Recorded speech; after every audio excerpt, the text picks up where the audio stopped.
बड़ी shocking developments हैं इस केस के अंदर। साजिद हसन जो कि एक बड़े ज़बरदस्त एक्टर अपने टाइम में रहे भी हैं और स्टिल वो एक्टर हैं, उनके बेटे जो कि इन्वॉल्व हैं, और ये जो आमिर मुस्तफ़ा वाला केस था उसके अंदर उससे उसको जोड़ा जा रहा था। और जो शॉकिंग फैक्ट है वो ये है कि साहिर हसन ने लिटरली उन्होंने कन्फेस कर ली हैं इन सारी चीज़ें, मतलब ही कन्फेस्ड, और वो कौन कौन सी चीज़ें उन्होंने कन्फेस की हैं वो बहुत सरप्राइजिंग है। और ये सारी चीज़ें इनका ताल्लुक है पेरेंटिंग से, टेक्नोलॉजी से, सोशल मीडिया से, आपकी कंपनी से, आपके फ्रेंड सर्कल से, और कंसिक्वेंसेज जो कि निगलेक्ट करने के होते हैं। आज की वीडियो में मैं आपको बताऊंगा कि ये जो कंसिक्वेंसेज ऑफ निगलेक्ट होता है ना, या रिस्पॉन्सिबिलिटी पूरी ना करना एज ए पेरेंट, कि आपको आपके बच्चों का पता ही नहीं है कि वो क्या कुछ कर रहे हैं। अब उसके अंदर साहिर हसन ने जो कन्फेस की हैं चीजें, आप इमेजिन करें कि उन्होंने सोर्स पता है क्या बताया है, कि ये जितनी डीलिंग्स हो रही थी, मुझे जितने क्लाइंटेज मिल रहे थे, और ये जो अरमगान और ये साहिर बेसिकली ये दो पार्टनर्स थे और इनमें आपस में राइवलरी भी थी, क्योंकि ये दोनों ही एक दूसरे से बहुत ज्यादा जेलस होते थे और ये दोनों ही ट्रेड करते थे, मतलब ड्रग्स करना, ये सारी चीजें करना। और मुस्तफ़ा आमिर के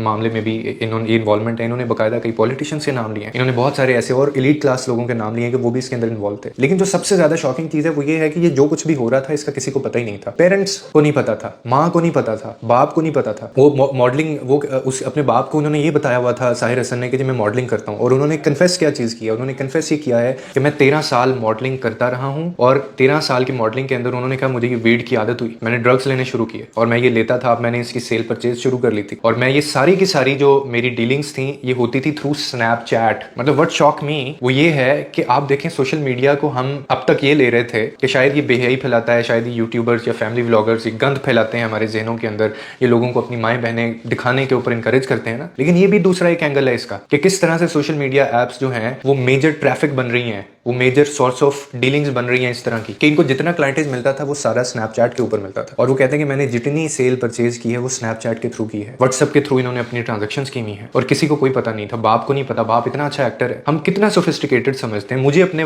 टाइम का याद है कि जब इनके ड्रामाज हम देखा करते थे, और ये उन एक्टर्स में इनका नाम आता है साजिद हसन साहब का, कि आप इनको देख के ये कह ही नहीं सकते कि ये अपने बच्चे की या अपनी बच्ची की गलत तरबियत कर सकते हैं। लेकिन तरबियत करना सिर्फ काम नहीं होता है, निगलेक्ट करना बच्चे की एक्टिविटीज को। और ये जितना मैंने इसके ऊपर एक और भी वीडियो बनाई, आप वो वीडियो देख सकते हैं, उसमें मैंने सारी डिटेल्स बताई हुई और बड़े इंपॉर्टेंट पॉइंट्स पे मैंने बात की। उन्हीं में से एक इंपॉर्टेंट पॉइंट ये है जो इसको भी जोड़ा है। ये सारी जो कहानी, ये सारा जो मामला है, किसी के बाप को नहीं पता था क्या हो रहा है, किसी की माँ को नहीं पता था क्या हो रहा है। Basically they were the elite class, और जो एलीट क्लास के बच्चे होते हैं उनकी पेरेंटिंग ऐसी ही होती है कि बाप को दे डोंट केयर कि वो कौन से उसके दोस्त हैं, बस उसके बाप को, माँ को, ये वो कहता है अपने बच्चे को। तरबियत को क्या होती है इनकी कि बेटा तुमने छोटे बंदे से ना अपने ताल्लुकात नहीं बनाना है, छोटे लोगों के साथ नहीं हमने रहना, ठीक है। तुमने एलीट क्लास के साथ शादी करनी है तो उसका बाप जो है वो उस लेवल पे होना चाहिए, उसका बिजनेस हमारे साथ मिलता होना चाहिए, एटलीस्ट वो हमारे बिजनेस के करीब करीब हो। तुमने ऐसे बंदे से यारी दोस्ती नहीं लगानी। और ये सारा इस वक्त पाकिस्तान के अंदर ये जितने एलीट क्लास हैं, इनके बच्चे हैं, ये जो बिगड़ी औलादे हैं, उनके ये सारे मामला होते हैं। और आप सिर्फ स्क्रीन के ऊपर देखते हैं हम लोग इन चीज़ों को और हम इंप्रेस हो जाते हैं कि यार ये इन जैसी लाइफ होनी चाहिए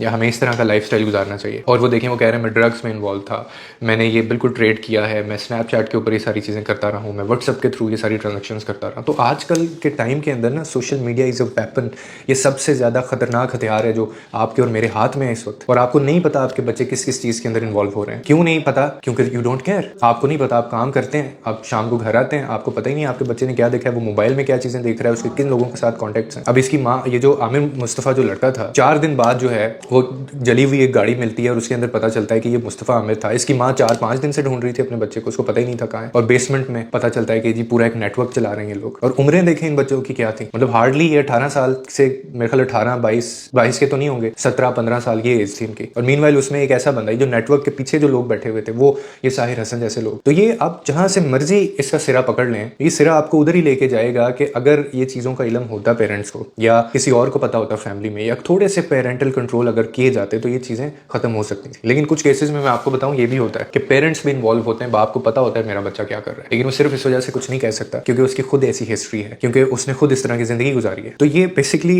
जो हम सोशल मीडिया के ऊपर ये देखते हैं ना, ये मार्थ को देख लिया, मारथ या मार्थ पता नहीं वो हैं, भट्ट साहब को देख लिया, रजब भट्ट हो गए, डकी हो गया, नानी वाला हो गया, या ये सिस्ट्रोलॉजी हो गए, या इस तरह के जो एलीट क्लास हैं उसमें हमारी सेलिब्रिटीज भी आ जाते हैं। तो आप इनको देख के हम इंप्रेस होते हैं कि यार इनके जैसी जिंदगियां हमारी होनी चाहिए, लेकिन आपको नहीं पता ही कैसी जिंदगियां गुजार रहे हैं और ये फंस गए हैं बेसिकली। अलीज़ा शाह का मैं जिक्र क्यों करता हूँ बार बार, मैं क्यों कहता हूँ कि उसको मदद की जरूरत है, शी नीड्स हेल्प, उसको गाइडेंस की जरूरत है, उसको कोई साइकोलॉजिस्ट के पास जाना चाहिए उसको, या उसको एक ऐसा बंदा मिल जाए, अल्लाह करे, जो उसको बताए कि ये तुम गलत रास्ते पे जा रही है। लेकिन प्रॉब्लम कहाँ पे होती है कि आप जिस जगह जो सोर्स बन रहा होता है ना गंद का, एक कंपनी है, उसमें 4-5 दोस्त हैं, वो सारे के सारे इन्हीं तरह के कामों में इन्वॉल्व हैं, या वो सारे के सारे आपको बुराई की तरफ लेके जाने वाले हैं। आप उनमें रह के ठीक रास्ते पे नहीं चल सकते, क्योंकि सारे आपको गुमराह करने वाले हैं। You need to be at that place जहां पे आपको कोई सीधा रास्ता दिखाए, कोई बताए कि यार ये गलत, ऐसे नहीं करना है। It is similar like that कि आप जहां पे आपने अपनी हैप्पीनेस, अपना सुकून, आपने जहां पे way you lost it, you can't find at that place. आप उसको नहीं ढूंढ सकते वहां पे। वो जगह जिसने आपका सुकून बर्बाद किया है, वो शख्स जिसने आपका सुकून बर्बाद किया है, वो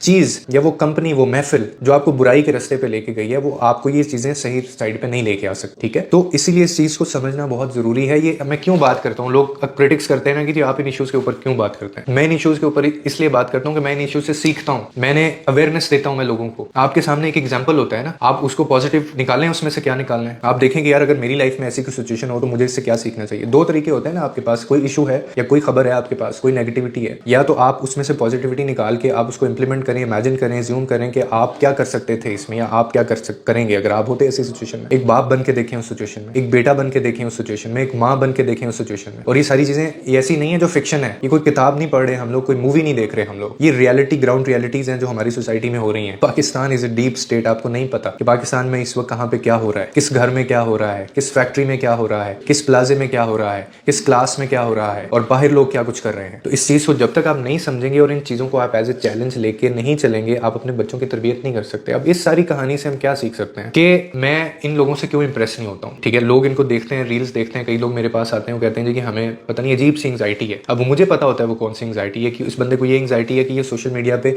वो जो एक आउटर परसेप्शन है ना, ये वो बहुत देखता है। ये आउटर जो लुक है उसकी, जो पेरेंट्स है, ये उससे इंप्रेस हुआ हुआ है। सोशल मीडिया के ऊपर कोई भी बंदा अपनी असलियत नहीं दिखाता। ठीक है, वो अपना अफसरदा चेहरा नहीं दिखाएगा। वो तस्वीर लेगा बड़ी अच्छे तरीके से सूट बूट पहन के, अपना वो एक 24 घंटे में से 5 मिनट का एक अच्छा वक्त आपको दिखाएगा, और उसके बाद वो अपनी लाइफ में मगन है। आप वो देख के एंग्जाइटी में चले जाते हैं कि यार ये क्या हो रहा है, हम इंजॉय कर रहे हैं, ये पता नहीं कहाँ कहाँ जा रहे हैं, ये बाहर के मुल्क जा रहे हैं, और मुझे पढ़ना पड़ रहा है, मुझे काम करना पड़ता है, मुझे मेहनत करनी पड़ती है, मैं इतने पैसे नहीं कमा रहा हूँ। ये सारी चीजें फिर आप सोचते हैं अपने आप से। ठीक है, और ये आप कॉम्प्लेक्स बन जाता है आपका। तो इसीलिए हमें ये चीजें समझनी होंगी कि सोशल मीडिया और ये जो दुनिया अब चल पड़ी है जिस तरफ, ये एआई जो जितना चेंजेस लेके आ रहा है, और ये सोशल मीडिया ऐप्स सिर्फ ऐप्स नहीं रही हैं, अब ये ऐप्स नहीं है, ये गढ़ बनती जा रही है बेहयाई का, इस तरह के मामलात का, ट्रांजेक्शन्स का, इलीगल डीलिंग्स का। तो खुदा के लिए मैं बार बार कहता हूँ हर वीडियो में अपनी कि अपने बच्चों को बचा लें इन चीज़ों से। उनके मोबाइल देखें, उनके दोस्त पता करें कौन से हैं, अगर कोई फीमेल फ्रेंड्स भी हैं तो वो कितनी है, कौन है, कहाँ आता जाता है। हमारे यहाँ पे क्या होता है, बच्ची घर से निकलती है, बाप को पता ही नहीं है कहाँ है, माँ को पता ही नहीं है कहाँ है। मैं अपने यूनिवर्सिटी टाइम के अंदर मैंने ऐसी पता नहीं 100 of girls and females I witness कि हम जाते थे वहाँ पे और बाप छोड़ के गया है, गेट पे छोड़ के गया है, उस वक्त नकाब किया हुआ है उन्होंने, वो सारा बड़ा अबाया किया हुआ है, लेकिन जैसे ही बाप या भाई छोड़ के चला गया है, वो उठा के उन्होंने अपना निकाब और वो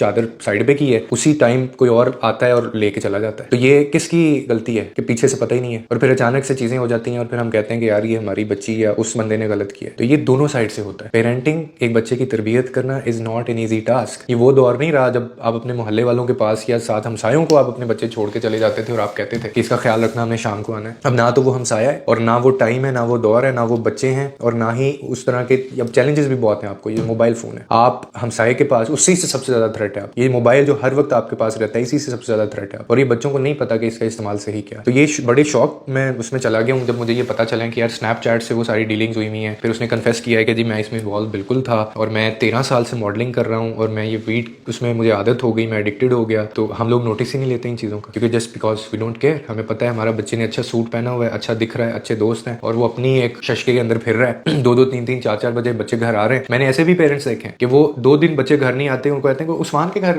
गया हुआ है, वो उसकी फलाने दोस्त की शादी थी, वो वहाँ पे गया हुआ है, चलो कोई बात नहीं कल आ जाएगा। बच्चियां जल्दी रात गुजारती हैं पता नहीं दूसरों के घरों में जाके, पेरेंट्स बॉदर ही नहीं करते। तो ये होते हैं कंसिक्वेंसेज ऑफ निगलेक्ट, जब आप बीइंग अ पेरेंट अपना रोल नहीं प्ले कर रहे होते और आपको नहीं पता होता। बहुत सारे लोग इन केसेस में कह रहे हैं कि माँ बाप को पता ही नहीं था। क्यों नहीं पता था? मेरा आर्गुमेंट है, क्यों नहीं पता था कि आपका बच्चा, आपकी बच्ची जो है वो क्या क्या एक्टिविटीज में इन्वॉल्व थी। इसका मतलब वो आपके साथ ही नहीं रहती। मैं फिर मान लेता हूँ आप कहें कि वो आपके साथ नहीं रहती, तो फिर ये मानने में आती है बात कि इंटरेक्शन नहीं है, आपका कोई कॉन्टैक्ट नहीं है, मोबाइल नहीं है, आप चेक नहीं कर सकते उसको, फिजिकल आप उसको जाके नहीं चेक कर सकते। So this is absolutely unacceptable and shocking. Please इन चीज़ों से थोड़ा सीखें, और उम्मीद है कि आपको इस वीडियो से कोई ना कोई अंडरस्टैंडिंग मिली होगी। लोगों के लिए आसानियां पैदा करें, रब आपके लिए आसानियां पैदा करेगा।